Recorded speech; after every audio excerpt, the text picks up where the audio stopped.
Huwag kayong palilinlang sa mga butas sa itaas ng batong nakikita ninyo sa larawang ito, mga ka-TH. Sa unang tingin, lalo na kung bago ka pa lang sa larangan ng pagiging treasure hunter, aakalain mo talagang bahagi sila ng isang malalim na mensahe. Ngunit, masusing pag-aaral at mahabang karanasan ang magpapatunay na ang mga butas na iyan sa itaas ay ingay lang ng kalikasan. Bunga lang yan ng ulan, hangin at mahabang panahon na lumipas. Kaya bilang isang treasure hunter na nakatutok sa katotohanan, ang unang tinanggal ko sa pagsusuri ay ang mga ingay na iyan upang hindi tayo malihis ng landas.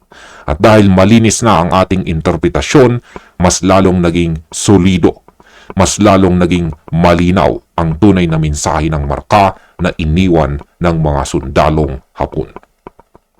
Tingnan nating mabuti ang larawan dito. Ang natitira na lamang na totoong sadyang ginawa ng kamay ng tao ay ang arko dito. Isang nakaukit na arko na perpektong pumapalibot sa nakausling bahagi ng bato sa mismong gitna. Kapag ang arko ay ganito na nag-iisa, kapag wala ka nang nakikitang ibang nakakalitong submarkers sa paligid nito, ito ay may napakalinaw at direktang kahulugan. Ito ay isang entrance tunnel o ang tinatawag nating tunnel mouth. Ipinapakita nito sa atin na ang mismong lokasyon kung saan nakatayo ang batong ito ay ang dulo o ang simula ng isang malaking sikreto. Ang arkong ito ang nagsisilbing pamagat ng buong kwento ng depositong nakatago rito. Kaya kapag nakatagpo kayo ng ganitong larawan o aktual na marka sa inyong site, huwag na kayong tumingin pa sa kung saang direksyon. Huwag na ninyong sayangin ang oras ninyo sa paghahanap ng iba pang komplikadong marka na malalayo sa malalayong puno o sa ibang malalaking bato. Ang arkong ito na perpektong nakasentro sa nakausling bahagi ay sapat na upang sabihin sa atin na nandito na mismo ang ating target. Ito ang unang bahagi na magdadala sa atin sa kayamanan ni Yamashita. Ngayon ay mag-focus tayo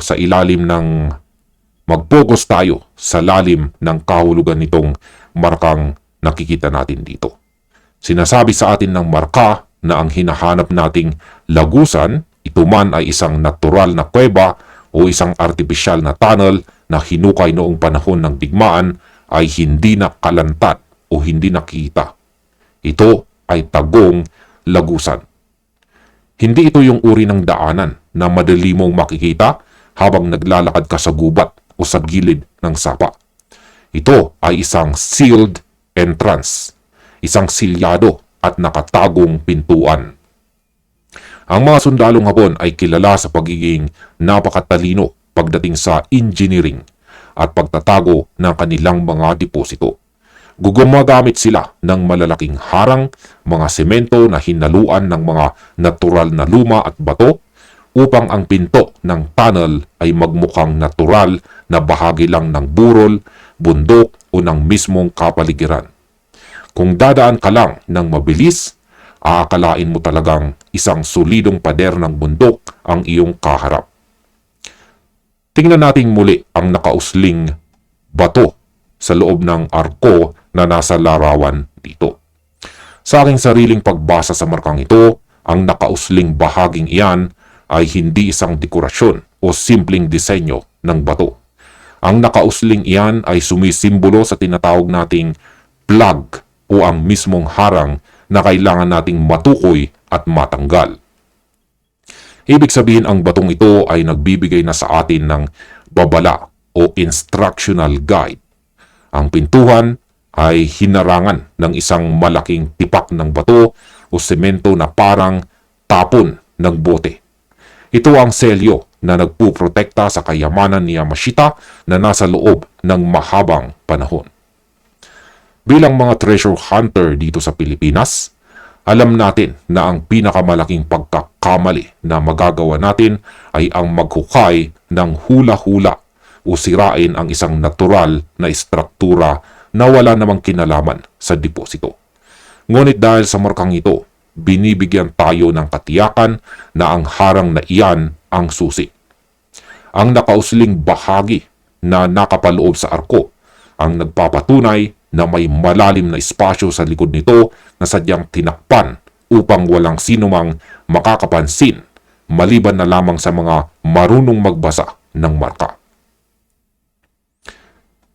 Ngayon, dahil alam natin na pinto o silyadong daanan ang ibig sabihin ng arko, ano ngayon ang pinal na hakbang nating mga treasure hunter upang mapatunayan ito sa mismong field?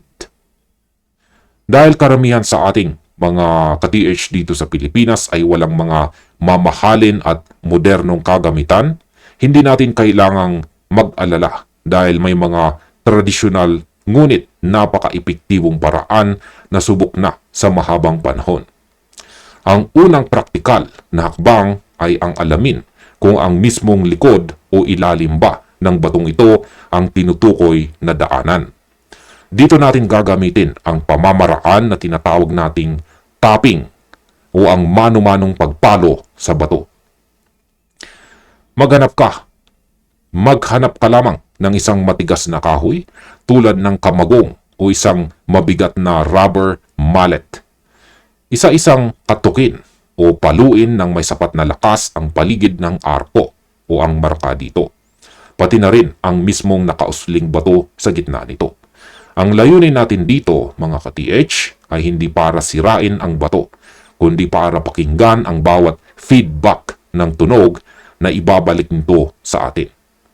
Kapag ang tunog na narinig mo ay solid, mabigat at mapurol, ibig sabihin ay siksik na.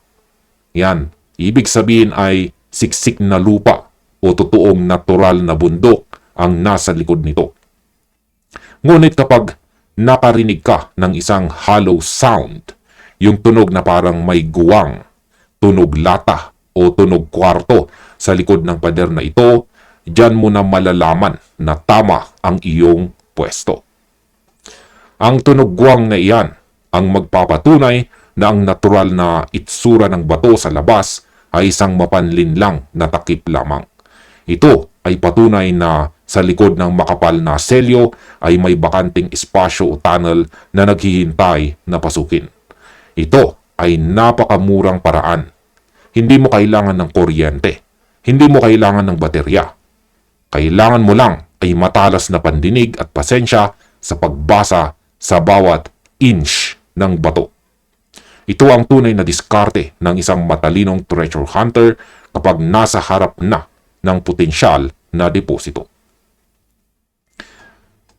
Ngayon, matapos nating makumpirma ang tunog sa pamamagitan ng pagkatok, ang susunod na pinal na hakbang ay ang pag-aaral naman sa direksyon at pundasyon ng marka.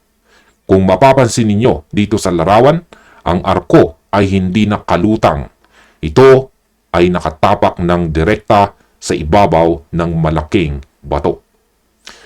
Ang ating pisikal na pagsusuri at pag-aaral ay dapat isagawa ng diretso pababa mula sa mismong paanan kung saan nagtatapos ang guhit ng arko. Madalas kasi kapag ang mga sundalong Hapon ay naglagay ng silyadong pinto, ang bigat nito ay nakasandal sa ilalim na bahagi kung saan mas madaling gumawa ng suporta.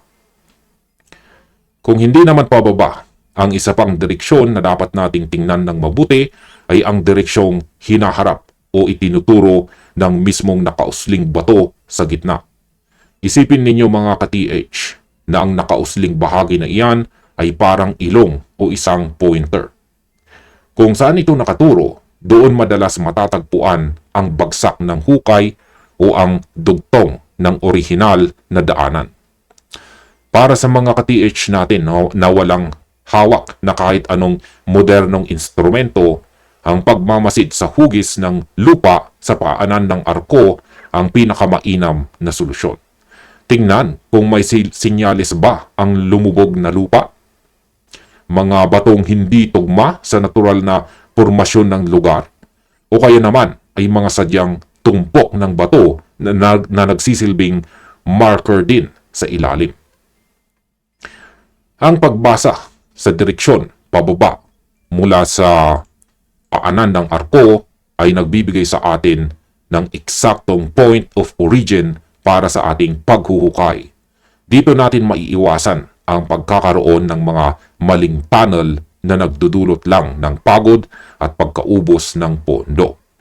Tandaan natin, mga ka-TH, ang bawat linya na iniwan ng mga sundalong Hapon ay may layunin. Ang paanan ng arko ang nagpapakita kung saan nagsisimula ang bigat at ang direksyong itinuturo nito ang magdadala sa atin sa huling hantungan kung saan nakatago ang kayamanan ni Yamashita. At dito na nagtatapos ang ating video na ito. Maraming salamat sa panonood at happy treasure hunting sa inyong lahat.